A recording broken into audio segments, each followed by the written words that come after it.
Olá, meus queridos! Estamos mais um podcast nessa edição especial APA Show 2024 e eu recebo aqui, com muito orgulho, com muita alegria, a Sandra Takata, que vem fazendo um trabalho incrível no Instituto Mulheres do Varejo. A Sandra hoje é presidente do Instituto e ela vai aqui bater um papo com a gente e a gente também abordar essas questões, né, Sandra? Seja muito bem-vinda, então, ao podcast da Mix Fiscal. Carol, é sempre uma honra estar com vocês.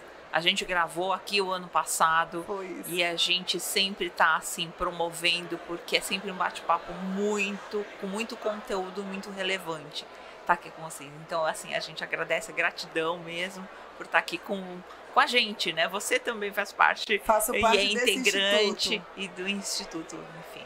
Muito obrigada pela presença aqui. Sandra, vamos começar então falando para o pessoal qual é a missão do Instituto Mulheres do Varejo, para que ele foi criado e qual é a nossa missão, sua, minha e das mulheres ali do varejo.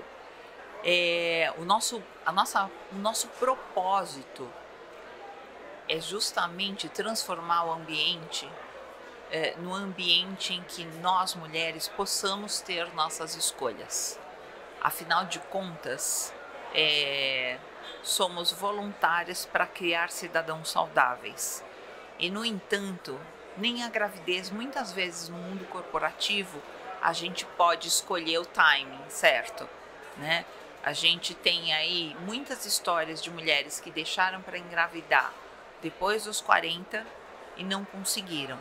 Por uma questão de promoção, olha, agora não, vou cuidar da minha vida corporativa, mas tudo pode caminhar junto. Então, que a gente possa fazer essas nossas escolhas, eu não estou falando só de gravidez, né? Eu estou falando se a gente quiser ser CEO ou não CEO, muitas vezes a gente vai arrumar desafios dentro de casa e não ter um grupo de apoio para que a gente tenha uma agenda muito atribulada como CEO, né? Então a gente tende a recuar um pouco.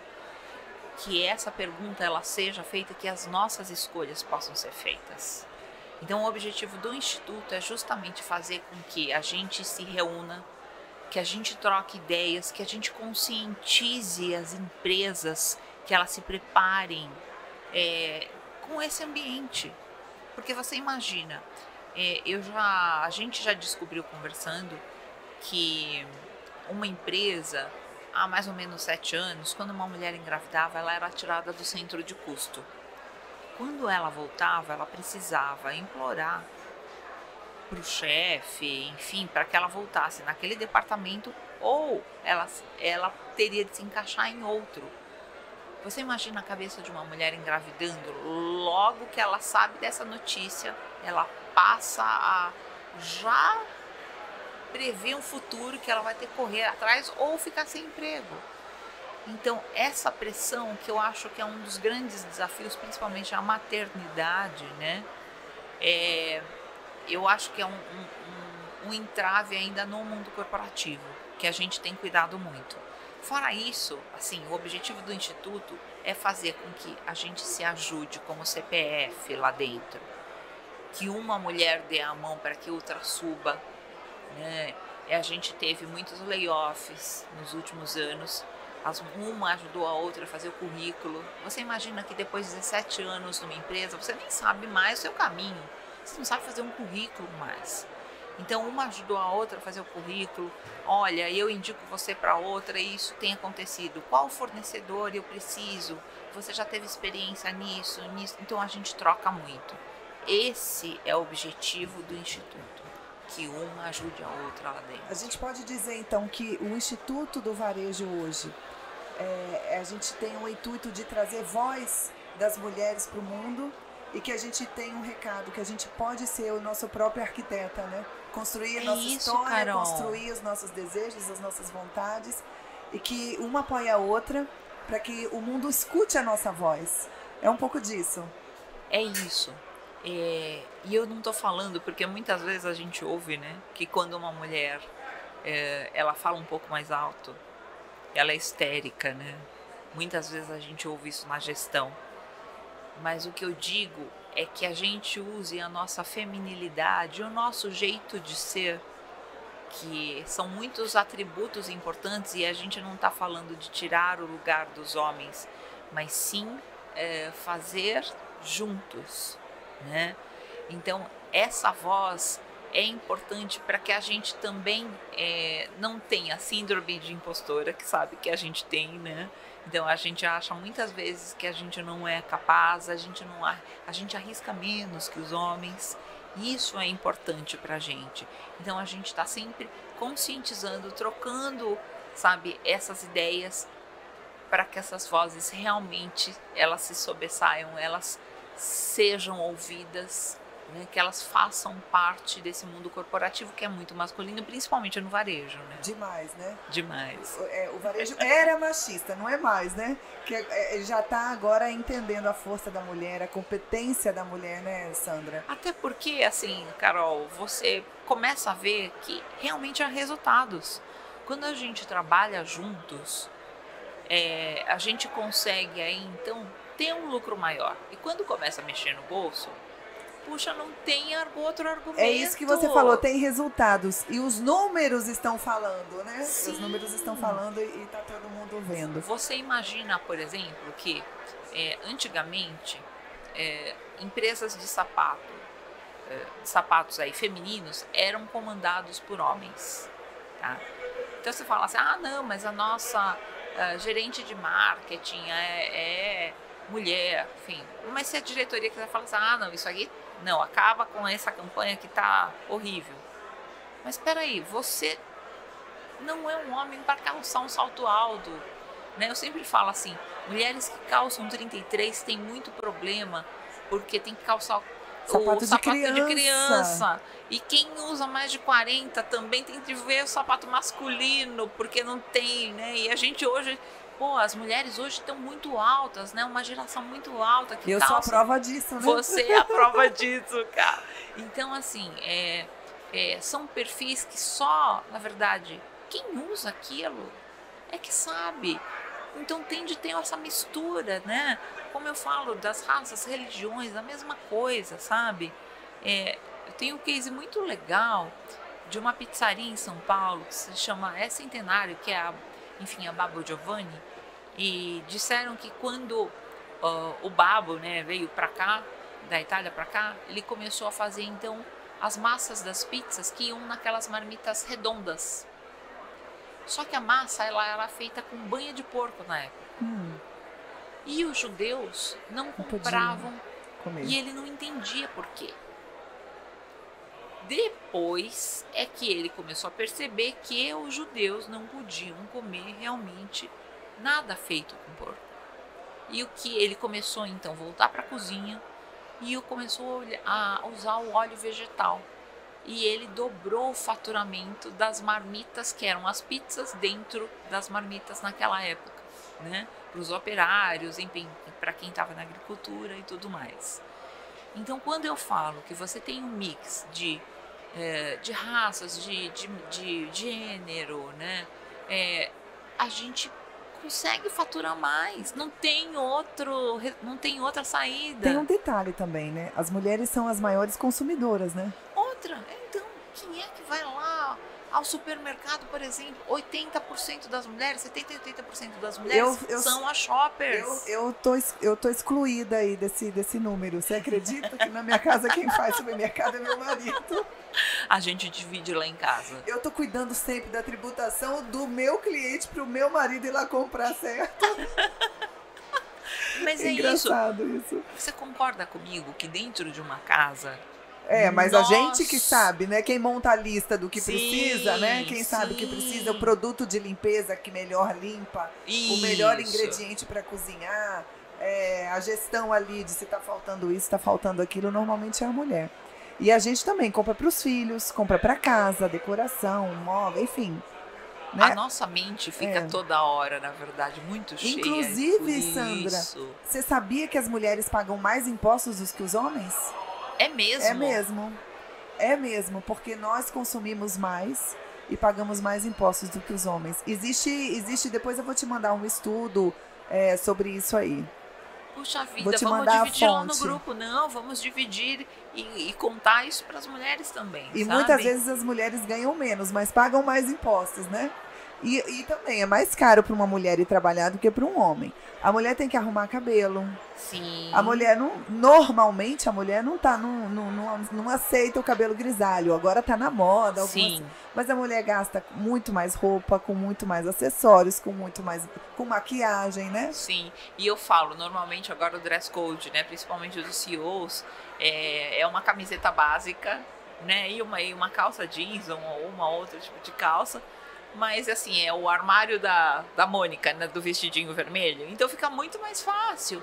Mas se a gente não tem uma boa apresentação, né, isso no corporativo também é combatido. Então, a gente tem de a gente gasta mais até na questão não só do dress code, mas dos cuidados. Cabelo, unha, sobrancelha, a pele, enfim, que a gente também... Nós somos Esse vaidosos, mundo feminino é gostoso, a gente gosta disso. E outra, eu acho que é um cuidado com o seu corpo que você tem de ter. Né? Isso faz parte, na verdade, de uma higiene pessoal. Não é só uma questão de vaidade mais. Né? Eu acho que faz parte da higiene pessoal. E é por isso que, assim, a gente domina esse espaço de compra, mas a gente do outro lado também tem de ter consciência de que a gestão de uma casa é feita pelas pessoas que moram lá dentro. Na casa. Então, assim, lá em casa, por exemplo, o meu marido, ele faz as compras de limpeza. Então, ele é responsável pela área de limpeza e higiene. Vocês setorizaram. Setorizamos, né? Pela questão de ficar mais fácil de, não ter... O tempo é precioso. Então, ele acaba fazendo essa parte e eu acabo fazendo. E o engraçado, até outro dia, que assim, como é higiene e limpeza, então, por exemplo, absorvente, eu só tenho filhas. Absorvente é a compra dele. Ele é que compra. Então, as minhas filhas têm de pedir qual é o absorvente que quer para ele, não para mim. Gente, se eu falar, não sei se eu falo isso aqui. O que você... Eu não sei se eu falo isso aqui. Meu marido que faz as compras em casa. Lógico. E você aí, falou. eu tava palestrando, eu fiquei 12 dias no Rio de Janeiro, palestrando em alguns eventos para supermercado, e aí precisei comprar, eu não sabia. Eu tive que ligar para ele, qual é a marca boa, porque eu não sei qual é. Eu não reparo. A vida é tão corrida que eu nem reparei. Gente, é verdade isso, por incrível que pareça. É isso que eu falo, né? Outro dia eu até mostrei numa palestra minha, porque minha filha falou assim, mãe, acabou o absorvente aqui em casa. Eu falei, essa área é com seu pai, por favor. Né? Então, mande o WhatsApp para ele. Diz que o departamento Diz que o departamento correto não é comigo. Mas é isso, as mulheres sendo as maiores consumidoras, né? A gente... sabe também o que o mercado quer, o que o mercado quer consumir, o que o mercado precisa, o que vai vender mais. Acho que isso também facilita, né? Facilita. E coloca a mulher em posições estratégicas dentro das empresas. Sandra, agora eu queria ir para um ponto. A gente é mulher, nós somos mulheres do varejo. O varejo hoje vive uma dor muito grande. Falta profissionais capacitados. Falta profissionais e mais ainda profissionais capacitados. Sim. O Grupo Mulheres do Varejo tem feito um movimento bem legal. E eu queria que você falasse sobre isso, de profissionalizar pessoas de baixa renda. Sim. Conta um pouquinho disso pra gente. Sim. Se você andar no quarteirão da sua casa, você vai notar que mesmo no século XXI, onde a gente tem internet, você vai notar que as plaquinhas voltaram precisa-se de operador de caixa, açougueiro, padeiro, enfim, né? E o que eu digo é que a gente precisa mudar alguns mindsets, né? Nos últimos 5 anos já surgiram mais de 1.500 novas profissões. Nos últimos 5 anos? Nos últimos 5 anos. Temos 1.500 novas profissões que vão desde motoristas de aplicativo, fazer entregas por bike, fazer redes sociais, né? Então, ser um influenciador, e assim vai. Acharam novas formas, então, de você realmente captar recursos, ter uma renda, tá? E o varejo, ele começa a ter... ser visto, ter vários desafios. Por quê? as pessoas não querem, muitas vezes, trabalhar de domingo a domingo, ficar longe da família há muito tempo. E o que a gente está fazendo? Então a gente resolveu usar a capacidade intelectual das mulheres que a gente tem. Todas elas vão passar por uma metodologia em mentoria para que a gente possa mentorar pessoas da comunidade periférica. Então a gente fechou uma parceria com o G10 Favelas, com o Emprega Comunidade, que é muito bem organizado, que a gente chama de LinkedIn das Favelas. É isso que eu ia falar. O Emprega Comunidade hoje é o LinkedIn das Favelas. Isso. Eles têm uma força muito grande de capacitação e a gente fechou essa parceria para que Mulheres do Varejo possa, então, orientar mulheres lá do outro lado para dar perspectivas, mostrar que é possível sim fazer uma carreira, que pode ser um segmento que às vezes muita gente não enxerga e você enxerga só como uma porta de entrada, mas não como uma escalada. Dentro do nosso livro do Mulheres do Varejo, nós temos 50 histórias lá, que vão de vendedoras de tomate na feira, de operadoras de caixa, que conseguiram cargos de vice-presidente, diretora, e é isso que a gente quer fazer. A gente quer mentorar essas mulheres dentro do Emprega Comunidade do G10 Favelas, para que elas possam então ter perspectivas dentro do varejo. O varejo é muito dinâmico e a gente sempre fala, né? Quem é picado pelo varejo não sai mais. Nossa, a gente quer estar lá, a gente quer, sabe, não, a gente vai viajar, mas a gente visita um supermercado para ver como funciona, né? E como são as operações, como está a exposição na gôndola. E isso acaba encantando. E muitas vezes a pessoa que está fora, ela só enxerga que ela vai estar lá na operação de caixa, que é a primeira porta de entrada. Mas ela pode ir crescendo e pode ir conhecendo, ela pode estudar, ela pode fazer marketing, pode ser gerente de operações, pode ser, sabe, fazer logística, pode aprender muito dentro do varejo. E eu estou falando de vários varejos, não estou falando moda, construção, farma ou alimentar. Então esse é o nosso caminho para que a gente possa ajudar esse setor, que é o nosso, ajudar a sociedade também, porque lá no Japão, para você ter uma ideia, tudo está sendo automatizado e robotizado. Por quê? Os mais jovens já não querem mais esse tipo de trabalho. A gente também tem de ter essa questão da maleabilidade dessa nova geração e pensar um pouco diferente da caixa.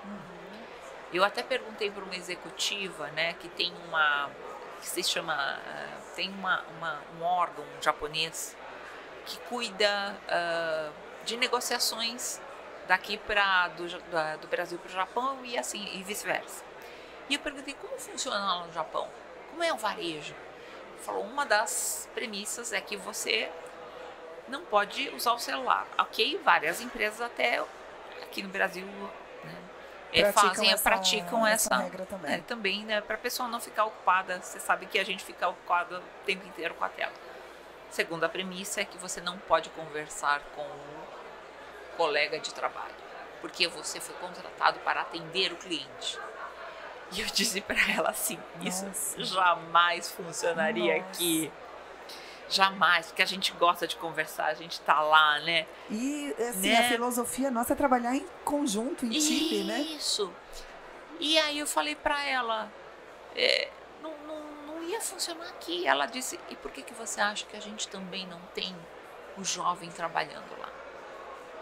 A gente tem uma pessoa já da terceira idade trabalhando lá, uns 60, 70 mais, tem uma longevidade. O Japão já está, na verdade, né, com um envelhecimento da população, baixa taxa de natalidade. Então eles têm muitas pessoas sêniores trabalhando nas operações. E ela me disse que existem aplicativos que os jovens se habilitam a trabalhar por dia. Então, se faltou um garçom, e ele tem esse conhecimento, ele pode se habilitar e trabalhar lá num dia. No outro dia, ele pode estar lá no supermercado, lá sendo empacotador ou fazendo reposição. E assim vai. Né? Ele não está preocupado muito em se fixar num lugar, ele quer ter um pouco mais de liberdade. Então a gente também tem de ficar de olho nas tendências do mercado para ver como vai ser essa geração e como a gente vai fazer essa adaptação, né? Que o varejo, ele é muito dinâmico.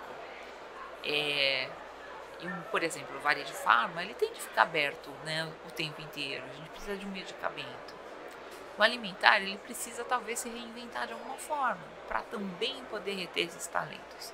E do outro lado, a gente também tem uma mentoria, preparando uma mentoria para líderes, porque quando a gente tem e trabalha de domingo a domingo, tem poucos, né, fica longe da família, tem poucos dias de descanso, a gente também não quer mais líderes que não sejam empáticos, humanizados, né, que a gente se inspire, que a gente vá para o trabalho e fala, eu aprendi, olha só como foi o meu dia, né? Então a gente precisa mudar isso, porque, sabe, sofrer o assédio moral, fazer com que volte para casa e que você fique longe ainda da família, não compensa, né? Eu vou ser Uber, vou ser motorista de aplicativo. Então hoje o Instituto Mulheres do Varejo tem feito um trabalho de educação, trazido, quando você fala isso para mim, eu entendo que além de trazer uma possibilidade de carreira, de profissão, mas sim, mostra uma expectativa de carreira dentro do varejo e até de sonhos, né? Sim. De saber, tipo, essas pessoas podem pensar assim, não, eu nunca entraria em tal empresa, eu nunca entraria em tal indústria. E acho que o Instituto do Varejo hoje tem trazido, é possível sonhar, sim, vamos te capacitar e se você quiser, você pode estar lá. A gente tem trazido esse apoio. É isso. É isso, Sandra? É isso. Até porque você sabe que outro dia eu participei de uma gamificação com adolescentes entre 14 e 16 anos da comunidade periférica. E você tinha, dentro desse jogo, você tinha de escolher uma profissão e você jogava dados e passava por obstáculos. E olha só o mindset desses adolescentes. Eles não escolhiam assim. Eu quero ser médico, eu quero ser advogado, eu quero ser alguém de TI. Eles diziam assim, olha, eu quero trabalhar num supermercado, eu quero ser um operador de caixa, eu quero trabalhar como recepcionista. Eles não vislumbravam uma profissão que envolvia, por exemplo, uma faculdade. E aí você começa a pensar, fala assim, gente, é uma bolha que nós aqui vivemos e que a gente não sabe da realidade desse pessoal. Então, para isso, a gente precisa aí fazer com que esse pessoal tenha, assim, perspectiva. Por isso que o pessoal do G10, o pessoal da Gerando Falcões, fazendo esse trabalho de poder mostrar que existe sim, muita qualificação dentro da comunidade periférica, é importante. É importante a realização do sonho para transformar a economia do país. Esse pessoal consome também, Carol. Muito. São os maiores consumidores também, né? Assim, também, eles são, as necessidades básicas lá, sabe? A gente... eles precisam disso e muitas vezes não tem condição porque não tem uma perspectiva, não tem sonhos em relação a isso. Ô Sandra, e sobre recursos? Como o Instituto Instituto das Mulheres do Varejo recebe recursos? Quem pode ajudar? Como é que a gente tem recursos para poder oferecer essas oportunidades de profissionalizar, sim, de trazer expectativa de vida para as mulheres da favela, da baixa renda? Olha, nós começamos há 6 anos como um simples grupo de WhatsApp despretensioso. Mas isso cresceu muito. Nosso movimento cresceu muito. E há mais ou menos, de uns 2, 3 anos para cá, nós nos tornamos instituto. E hoje a gente tem os custos fixos, e para fazer todo esse projeto, a gente agora então tem transformado as mulheres em associadas, e além disso estamos captando recursos para associados mantenedores. Então, empresas que queiram vir com a gente para que a gente possa aí manter esses sonhos vivos da comunidade periférica, para que a gente não tenha esse desafio de não ter uma mão de obra, ter falta de mão de obra, para que faça essa capacitação de cada vez mais mulheres, de ter essa diversidade, venham com a gente. A gente está capturando recursos justamente para que a gente possa fazer esse projeto crescer cada vez mais. E da indústria? Indústria, o varejo, qualquer fornecedor. Os fornecedores de soluções, tecnologia. As empresas de pesquisa que queiram estar com a gente, venham. Embarquem nessa, né? A gente não pode. Isso está acontecendo no mundo todo. A gente está tendo problemas realmente, desafios de falta de mão de obra no varejo. Vamos capacitar e vamos fazer com que essas pessoas entendam que há carreira assim no varejo. É isso. Se a gente injeta, se todo mundo injeta, e aí é aquele ciclo e todo mundo é beneficiado, né? Sim. Eu acho que sim, trazendo líderes mais humanizados, fazendo da outra ponta, sabe? As duas pontas se reunirem nisso, a gente pode mudar a economia do país. É isso. Foi muito bom esse bate-papo. Sandra, Sempre, muito Carol, obrigada. Sempre. Acho que quem assistir vai gostar desse podcast com informação, saber o propósito do Instituto, como a gente tem atuado aí, como você como líder também tem engajado essas campanhas, também ajudando no Sul. E é isso, fica aí o meu grande abraço para você. Sim. Obrigada, estou honrada aqui com a sua presença. E para você que quer ajudar, quer participar, quer engajar com o Instituto do Varejo nessa missão, qual é o seu @? Chama por onde? Pode só chamar pelo meu, que é Sandra Takata, ou se não, também por Mulheres do Varejo, tanto no LinkedIn quanto no Instagram. O nosso site é mulheresdovarejo.com.br. Também tem, enfim, o link de contato. Pode entrar em contato com a gente por lá. E a gente vai continuar ajudando. A gente está com uma campanha bem grande também para ajudar o Sul, que vai durar muitos e muitos meses. Não vai ser não. curto tempo, né? Ali vai não. Precisar de então, muito tempo. Que quem quiser também fazer as doações, quem quiser colaborar, a gente está aí fazendo com toda essa mulherada que trabalha no varejo, fazer acontecer, levar as doações para o Sul e transformar. A gente vai reconstruir esse pedaço do Brasil. E aí, para ajudar no Sul, Sandra, você está aceitando que tipo de doação? O Instituto aceita recursos financeiros e produtos Além também? Além dos recursos financeiros, a gente está levando água, levando alimentos, roupas para bebê está faltando, Carol. Isso é importante ressaltar, tá? Porque a gente acaba doando, às vezes, a própria roupa, né? Enfim, as roupas para bebê ou mamadeiras, a gente está sentindo falta, as mulheres têm pedido. A gente fez uma compra semana passada também de 2.000 roupas íntimas, porque é uma coisa que a gente não pensa e também a gente não doa, né? É muito íntimo. Então olha a gente como que pensam nos detalhes, justamente, né? Isso foi pedidos do Instagram de Mulheres do Sul, porque os homens, eles podem ficar sem roupa íntima, né? Usa shorts, usa calça, mas a gente às vezes precisa do absorvente. Então a gente fez uma campanha para mandar as roupas íntimas lá para o Sul, mandar absorventes, né? Que são necessidades básicas também que uma mulher precisa no dia a dia. Então a gente vai continuar durante muito tempo e a gente vai reconstruir esse pedaço do Brasil, sim. É isso, juntas. Juntas, unidas para transformar. Unidas para transformar. É isso, pessoal. Um grande beijo, um abraço para vocês. Engajem com a gente no Instituto do Varejo, no Instituto Mulheres do Varejo, para ajudar as mulheres de baixa renda e também lá toda a população do Sul e as mulheres também do Sul. Um abraço para vocês e até nosso próximo podcast.